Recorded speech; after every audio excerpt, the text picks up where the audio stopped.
জেলার সমস্যা হোক বা খুশির খবর, শহরের হাহাকার থেকে আপনার ব্যথা, জেলার গর্ব হোক কিংবা জেলার মেধা, গ্রামের অজানা গলি থেকে শহরের ব্যস্ত এলাকা, সব জায়গার খবরের ওপর রয়েছে নিউজ i24 ডিজিটালের নজর।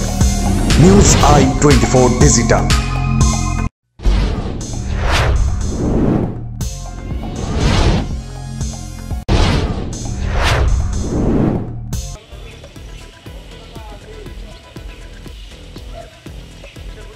স্কুল ব্যাগে করে গাঁজা পাচারের ছক ধরে ফেলল কোকোভ্যান থানার পুলিশ।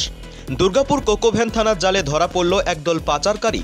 37 কেজি 650 গ্রাম গাঁজা সহ 4 মহিলা ও একজন পুরুষকে গ্রেপ্তার করল কোকোভ্যান থানার পুলিশ।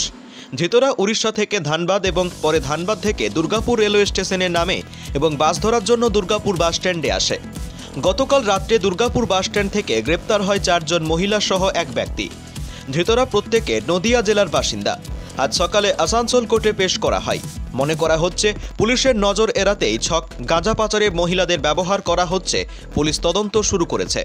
পুলিশ সূত্রে জানা গিয়েছে ওই 5 জন উড়িষ্যা থেকে ট্রেনে করে ঝাড়খণ্ড হয়ে পশ্চিমবঙ্গে ঢুকেছিল। তারপরই দুর্গাপুর বাসস্ট্যান্ড থেকে বাস ধরে বর্ধমান যাওয়ার পরিকল্পনা করছিল। পুলিশের চোখে ধুলো দিতে স্কুল ব্যাগ করে আনছিল গাঁজা। গোপন সূত্রে খবর পেয়ে সাদা পোশাকের পুলিশ ওৎপেতে বসেছিল। স্কুল ব্যাগ খুলতেই বেরিয়ে পড়ে গাঁজা। ধৃতদের পুলিশি হেফাজতে নিয়ে আরও কারা জড়িত তদন্ত করে জানা যাবে। Bureau report, news i24।